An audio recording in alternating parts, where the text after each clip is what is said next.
Good evening and welcome to the New Mexico Philharmonic's Wednesday Night Live. And my guest tonight is an amazing composer from Rio de Janeiro, João Guilherme Ripper. He's a composer, he's a conductor, he's a cultural manager. He also is a professor of the Federal University of Rio de Janeiro, and he studied with many wonderful composers and got his doctorate in music and composing from the Catholic University of America in Washington, D.C., João Guilherme Ripper. Good evening, João Guilherme Ripper. Good evening, Roberto. It's great to be with you. Thank you very much. Amazing to have you in our show. And we're going to start the show by watching a video of one of your works, this overture for orchestra called Salmos. So let's watch that now.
João Guilherme Ripper, that's an amazing overture for orchestra. And I am so impressed because you have already composed over 80 works, symphonic works, chamber music, operas, in all kinds of formations and genres. Now, you're still quite a young man. So when did you start composing? So you are very kind to call me a young man, you know.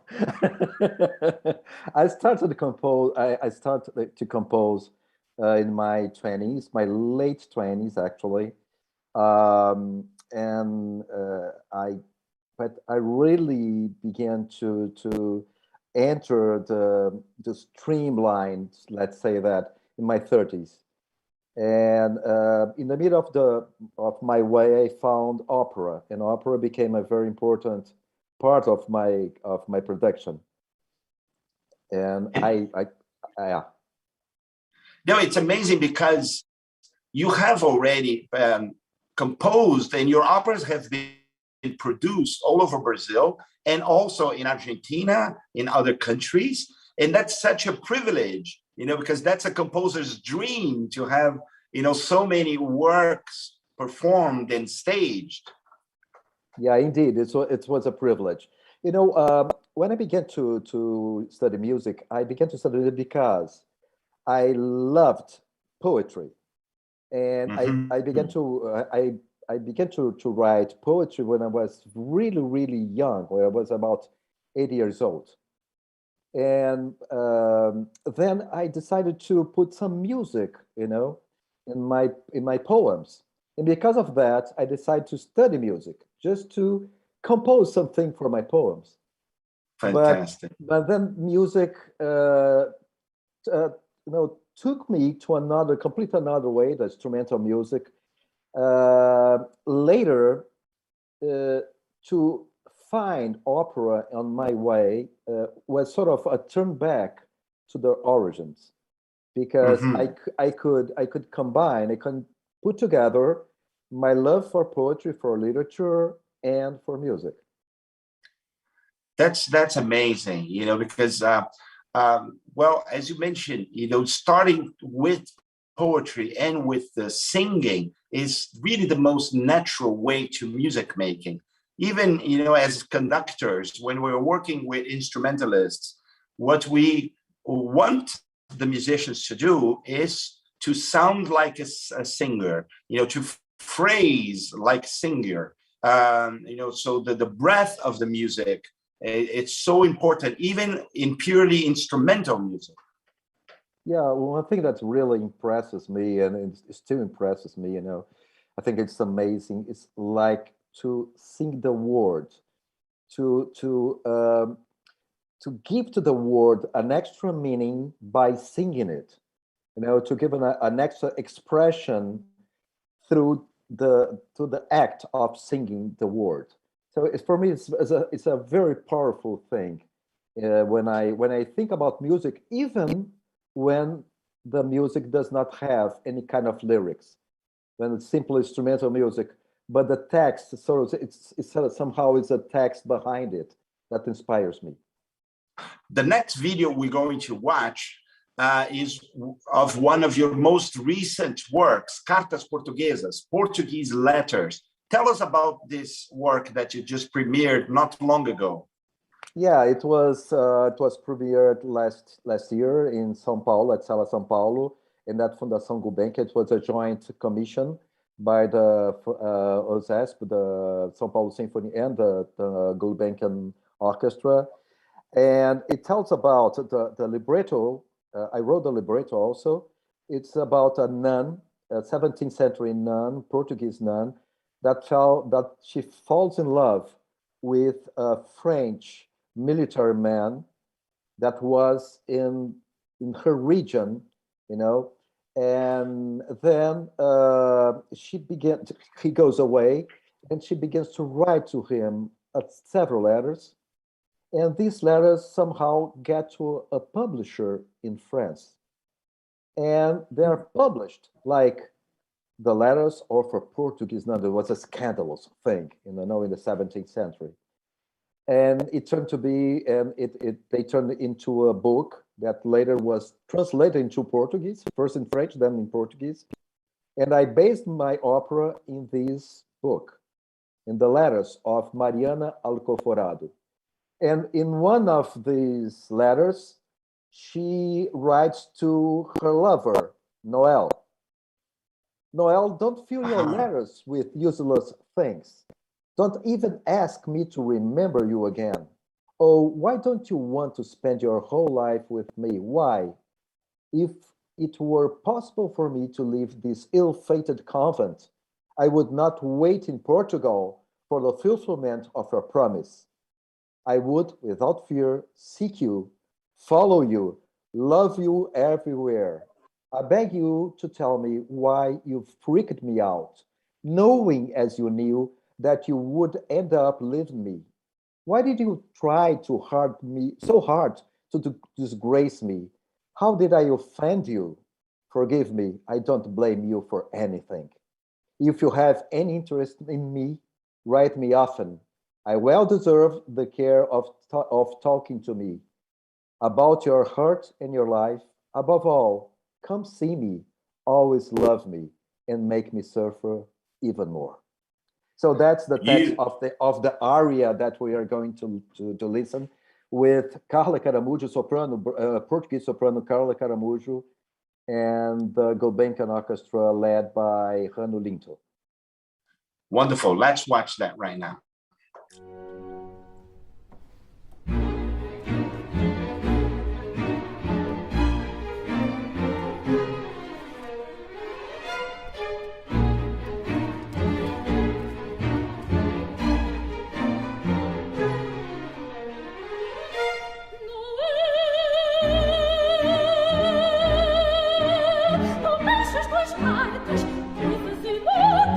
Que me voltas a correr, que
Wow, that was a beautiful performance, Ripper.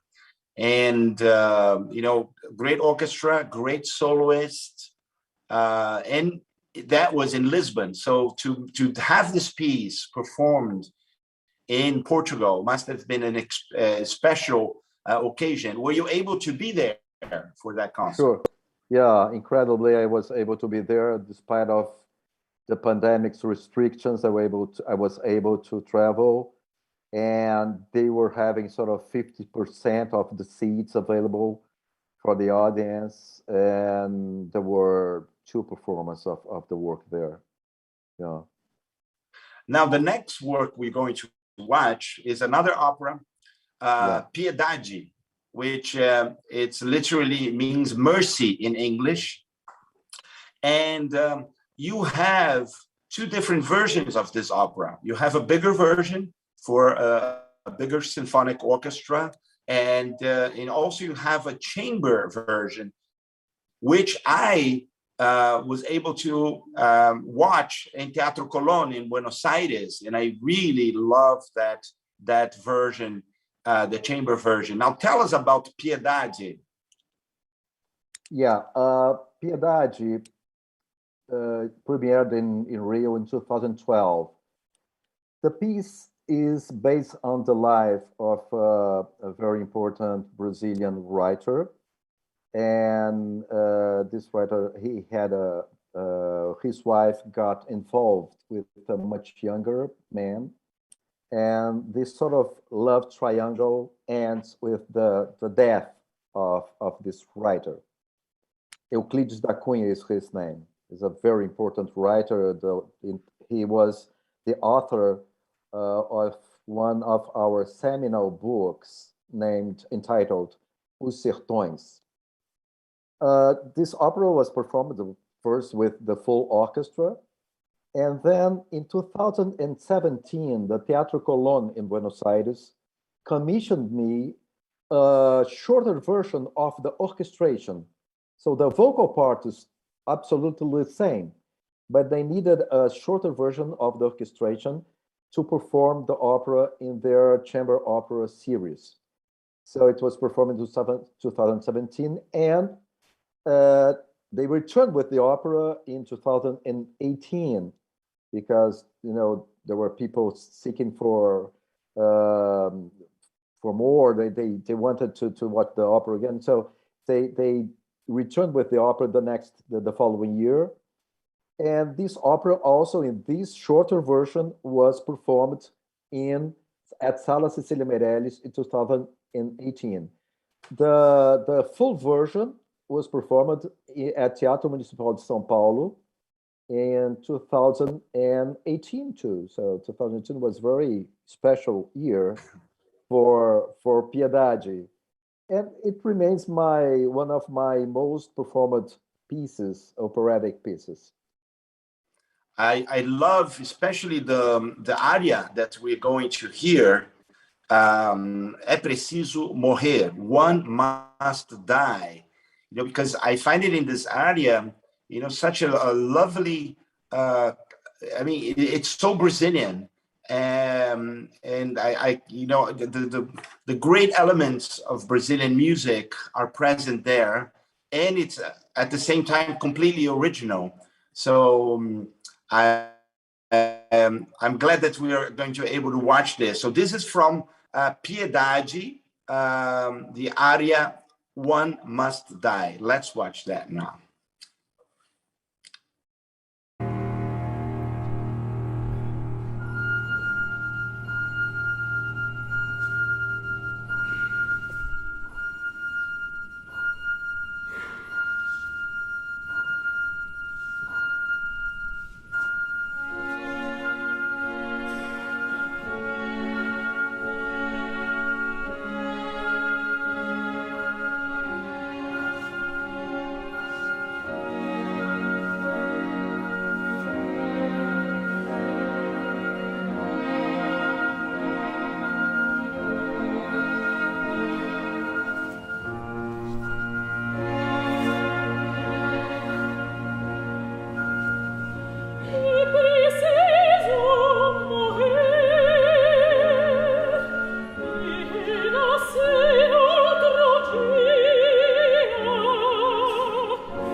just beautiful. You know, Ripe, the whole world knows Brazilian songs, of course, much because of Antonio Jobim, Tom Jobim, and all the bossa nova songs. And the world became fascinated with the Portuguese language and the Brazilian songs, the Brazilian music. Now, it's for the opera in Portuguese, the challenge was to make it sound as smooth as the bossa nova, as popular Brazilian music, right? I mean, when you think about writing opera, what kind of sound do you want to get, you know, from the singer? You know, I think you said the central word. You know, that's to make it natural. You know, just by coincidence, I was listening on the radio today your recording of Tom Jobim's Gabriela, you conducting, and you know, and I thought, you know, it's so. Jobim was amazing composer. Was amazing composer because it's fluid. He was not really worried about doing Brazilian music. He was worried about doing composing his music that was naturally Brazilian. You know, with all the elements. And that's my concern, is to be authentic. You know,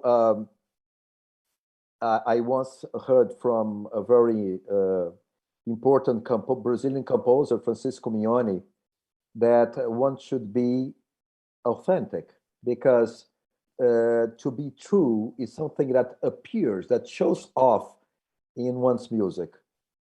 So you must write what you want to write.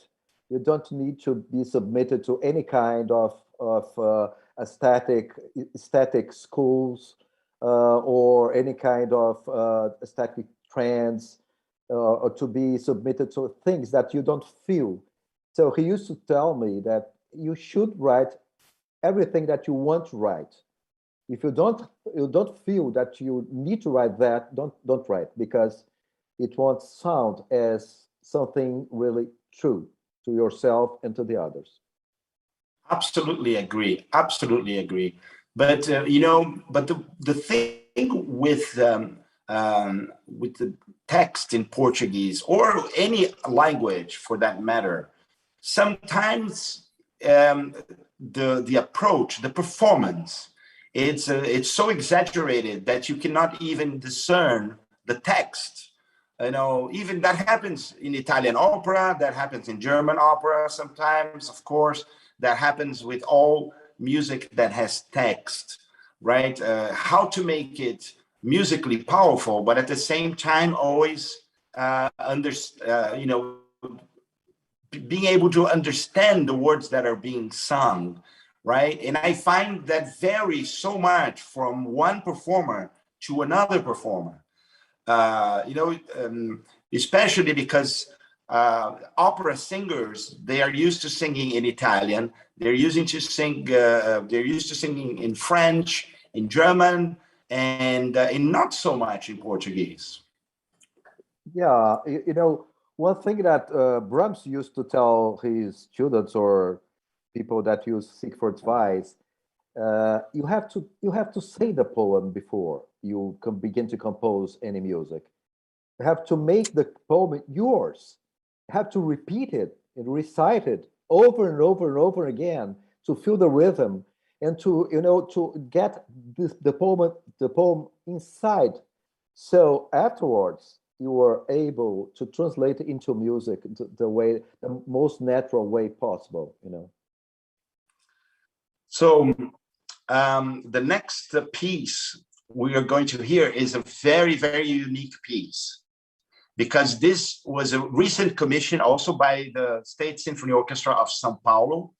And it was a very special piece because it was in honor of one of Brazil's former president of the country, Fernando Henrique Cardoso, who was also the president of the board of the orchestra in São Paulo. Now, tell us about this commission. Yeah, the commission was made of by the board, actually, to celebrate he's a married president, and they wished to celebrate his 90th anniversary, his birthday, 90 years old. And they asked me to compose a music special for the occasion. Fortunately, Fernando Henrique Cardoso has a musical name because the first two letters of each name, Fernando, F-E, Henrique, H-E, and Cardoso, C-A, gives me the theme. And knowing that he loves music for violin and orchestra, I wrote a set of variations for violin and orchestra based on his very name. So it was premiered in June this year with our friend Emanuele Baldini, that was with you 2 weeks ago. 2 weeks ago. 2 weeks ago. My dear friend Emanuele Baldini performed it with the São Paulo Symphony, and conducted by Thierry Fischer. So let's watch that.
what an spectacular piece, Ripper, you know, and what creativity. And you have precedence because Johann Sebastian Bach already was using the letters of his own name to compose some variations. And so it is not uncommon that composers would actually use names. Shostakovich, of course, in the famous 10th Symphony, you know, he uses letters from his name as the main theme. So this must have been a challenge for you. Yeah, well, I cannot do with my name. I have just an A in the name of Joao, so it won't work. Yeah, but it was very, actually, you know, I love to get those commissions with restrictions. You know, I like limits. It's like Stravinsky used to say that. I like when I have some limits, restrictions, and I have to get the most of what I have. So if they, okay, you have the letters and you have 10 minutes and you have the orchestra with the violin, that's what you need to write for. For me, it's a sort of push, you know.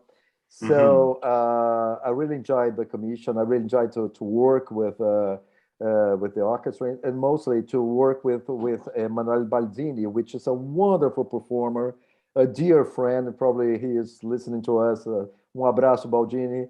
And it was an experience that was very enriching experience, like Cartas Portuguesas when it was premiered in São Paulo. You know, to work with Jorge Tacla, the director, with Camila Tittinger, who was the singer that premiered the work here in Brazil, and on all the people that were around us, and the people like Nicolas Boni, who built the props and everything.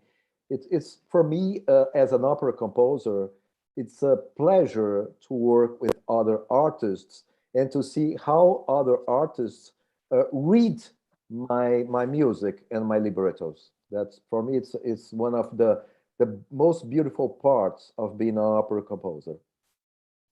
And speaking of friends and working with friends, you have some friends from your school, from your alma mater, from the Benjamin T. Rome School of Music and Drama that are watching us. So we would like to greet your old friends from Washington, D.C. Thank you for watching us tonight. And it's been a pleasure to have you with us tonight, Ripper. You know, it's always interesting because we have musicians, you know, instrumentalists, singers, and also composers. And it's so wonderful to get into the world of the composer and what's behind all the great music that you produce. So thank you for participating and joining us tonight. It's my pleasure, Roberto. We have been friends for many, many years. It's a pleasure, and I thank you for this very, very good invitation. And now we're going to the last selection for tonight. And with that, we'll also say goodbye to our audience. And in New Mexico, we have a fantastic orchestra. And I'm very happy to be music director of the New Mexico Philharmonic, and also a great audience, a great team of people also in our staff. I'd like to thank Matt Hart, our production manager that runs Wednesday Night Live. Thank you, Matt, for doing such a great job. And the last piece we're going to watch tonight is a piece that João Guilherme Ripper wrote for the Olympic Games in Rio de Janeiro. So this is called Jogos Sinfônicos, Symphonic Games. And I had the privilege of conducting this piece in Teatro Municipal in Rio de Janeiro with the Brazilian Symphony Orchestra. Tell us shortly a little bit about this piece, Ripper. Yeah, it was commissioned by the Symphony of Minas Gerais, and it was 2015. So the Olympic Games would be the following year. And I wrote the symphony in 3 movements. The first one is distance. It tells about the marathon, the open water marathon, where we got the gold medal yesterday with Ana Marcela. Great. So the second one is velas. Tells about the water sports like sailing. And the third one is called the dribble, which is about the most important, most famous sport in Brazil, which is the soccer game. And we hope we were going to win the gold medal for the soccer. Yeah. So we are featuring the first movement, right? Distances. We're featuring the first movement. Yeah, fantastic. With your wonderful performance with the Brazilian Symphony Orchestra. So again, thank you so much, everyone. Thank you, Ripper, for joining us tonight. Let's watch the first movement from Symphonic Games. And don't forget, stay safe, stay healthy, and we'll see you next week with another great show. Good night. Good night. Thank you. Thank you, Matt. Thank you, everyone. Bye-bye, Roberto. Good to see you. Bye-bye.